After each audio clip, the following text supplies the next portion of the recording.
Sir আর একটা প্রশ্ন, যে যেহেতু নেতাজি সমস্ত কাজে খুব গোপনীয়তা অবলম্বন করতেন, সেক্ষেত্রে কি এই বিষয়টাকে মানে বিবাহ সংক্রান্ত বিষয়টাকে গোপনীয় রাখার কোনো সম্ভাবনা আছে? কারণ বিষয়টি প্রকাশ্যে আসলে কোনো রকম ব্ল্যাকমেলিং বা অন্যান্য কাজে অসুবিধা হতে পারত।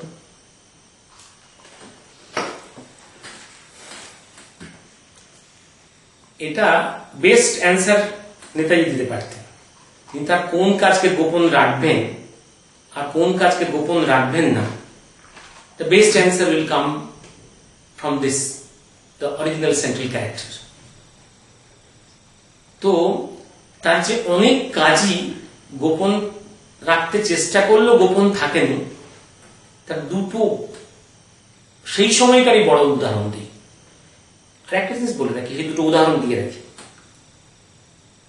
নেতাজির সঙ্গে যখন নেতাজি যখন ইউরোপ ফ্রন্টে থেকে এশিয়া ফ্রন্টে এসে প্রভিশনাল গভর্নমেন্ট অফ ইন্ডিয়া তৈরি হয়ে গেছে, তার আগের ঘটনাটা বলে রাখি। ইউরোপের থেকে এশিয়াতে আসার আগে Subhas Chandra in Berlin and Rash Behari Bose in Tokyo. তো Rash Behari Bose in Tokyo, Subhas Chandra in Berlin, দুজনের ডিসকাশন হচ্ছে, ইনফরমেশন আপ ডাউন করছে। তখনকার তো আজকের মতো টেলিকমিউনিকেশন সিস্টেম ছিল না, তখন রেডিও মেসেজ আসতো। দেখা যাচ্ছে এই গোপন রেডিও মেসেজ যেটা রাসবিহারীর সঙ্গে সুভাষ বোস করছেন, এরা দুজনেই চেষ্টা করেছেন, দুপক্ষের এই জার্মান গভর্নমেন্ট এবং টোকিও গভর্নমেন্ট চেষ্টা করেছে to keep it secret away from the watch of the Britain. Naturally দেখা যাচ্ছে ব্রিটিশ গভর্নমেন্টের ডকুমেন্টে কিন্তু এই এই এই রেডিও টেলিগ্রাম এক্সচেঞ্জটা, radio message exchange between two Boses, one in Germany other in Tokyo, record হয়ে গেছে। তাহলে এটা প্রমাণ করে যে British government was so watchful, so keen to read, to record every steps, every acts of Bose in Europe in war time. সেই সময় সুভাষ বোস বিয়ে করেছেন আগে বা পরে, কোন ওয়াইফ আছে, এইটা শত্রুপক্ষ রেকর্ড করতে পারেনি, বা মিত্রপক্ষের, তার মিত্রপক্ষের বার্লিন গভর্নমেন্ট বা টোকিও বা ইটালি গভর্নমেন্ট রেকর্ড করতে পারেনি। This absurd logic. একটা মেয়ের সঙ্গে উনি অ্যাজ স্বামী স্ত্রী জীবনযাপন করবেন, সেটা ইন্টেলিজেন্স রেকর্ডস, তার গভর্নমেন্ট রেকর্ডস, তার ইন্টেলিজেন্স, তার হোম মিনিস্ট্রি, তার ডিফেন্স রেকর্ডস মিস করে যাবে, সিম্পলি ইম্পসিবল। একটা প্রভিশনাল গভর্নমেন্টের বা একটা এক্সাইল, একটা গভর্নমেন্টের চিফের অ্যাক্টিভিটি এরকম ওয়াচ থেকে বেরিয়ে যাবে, স্কুটিন থেকে, জার্মান গভর্নমেন্টের গেস্টাপোর ওয়াচ থেকে। Absurd logic. And next, assuming উনি যখন চলে এলেন, যখন এশিয়াতে, এশিয়াতে একটা জিনিস দেখবেন, এশিয়াতে যখন এসে গেলেন তখন ওনার নিশ্চয়ই এশিয়াতে আসার পরে, সাউথ ইস্ট এশিয়াতে, ইস্ট এশিয়াতে, সেখান থেকে উনি নিশ্চয়ই চেষ্টা করবেন তার তথাকথিত স্ত্রী এবং কন্যা সম্বন্ধে খোঁজ খবর নেওয়া, however secret it may be, assuming it is secret, তার রেকর্ডস ডিপ্লোম্যাটিক চ্যানেলসে থাকবে না, এই সাউথ ইস্ট এশিয়ার কোন কান্ট্রির কোন গভর্নমেন্ট অফিসে থাকবে না টুডে ইন আর্কাইভস, এন্ড ইউরোপের কোন এই গভর্নমেন্টগুলোর পেপারসে থাকবে না, রেকর্ড হবে না, এবং আজকের আর্কাইভসে থাকবে না, এটা হতে পারে না।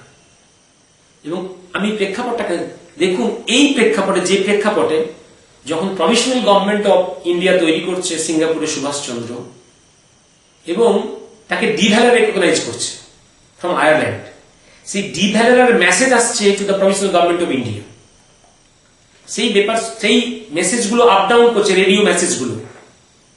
This a secret message between de Valera and Subhas Bose. তাকে ট্যাপ করছে ইংল্যান্ডে বসে ইউকে গভর্নমেন্টের ইন্টেলিজেন্স। তার ফাইলস আজকে অ্যাভেলেবল তাদের আর্কাইভস অফিসে, ইংল্যান্ডের আর্কাইভস থেকে পাওয়া যাচ্ছে। England is that much watchful.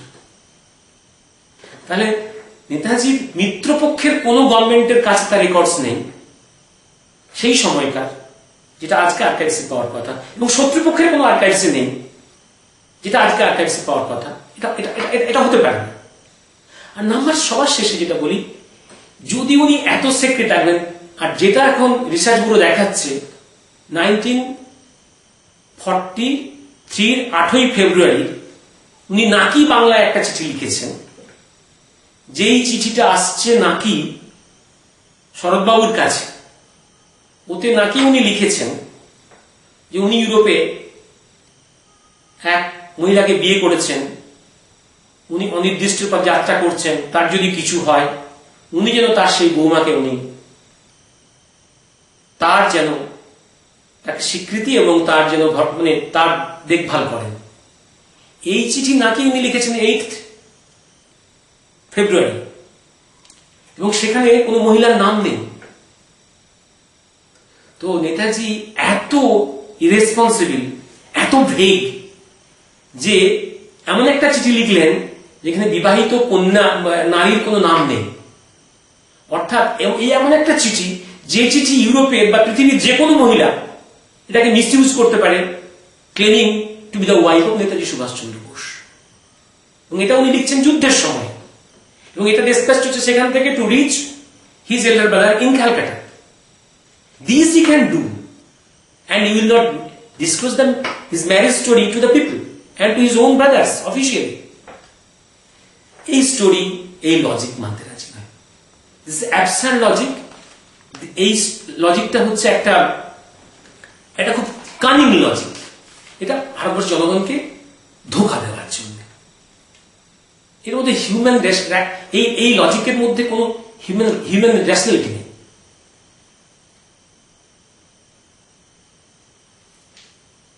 কারণ যুদ্ধের সমসাময়িক পিরিয়ডে কি এশিয়া কি ইউরোপে ওনার যারা সহযোগী বা ওই সময়কার সমস্ত সরকার, শত্রুপক্ষ বা মিত্রপক্ষ, কারোর কাছেই ওনার বিবাহিত জীবনের কোনো খবরাখবর নেই, মহিলার কোনো নাম জানা নেই, তথাকথিত বিবাহ ঘটনার কোনো রেকর্ডস নেই। সমস্ত ঘটনা আবিষ্কৃত হলো ঘটনা ঘটার এত বছর পরে।